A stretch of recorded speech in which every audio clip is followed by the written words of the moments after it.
আসসালামু আলাইকুম। আজকে বানাচ্ছি বাঁধাকপির সালাদ কোলস্লো। খুবই মজাদার এই সালাদটি বানানোর জন্য খুব বেশি উপকরণের দরকার হয় না।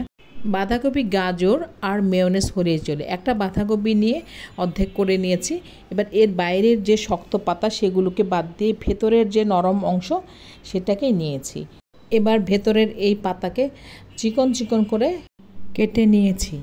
একটা গাজরকে গ্রেটার দিয়ে গ্রেট করে নিয়েছি 1 বাটি মেয়োনেজ।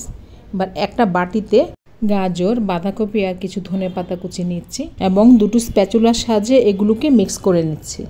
মিক্স করা হয়ে গেলে দিয়ে দিচ্ছি 1 বাটি মেয়োনেজ। এখানে প্রায় 1.25 কাপের মতো মেয়োনেজ আছে।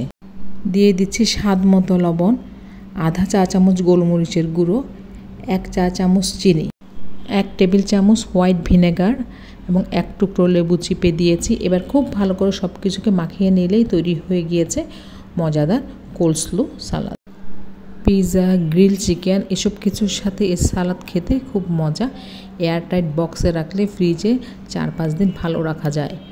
সবাইকে অনেক ধন্যবাদ। আল্লাহ হাফিজ।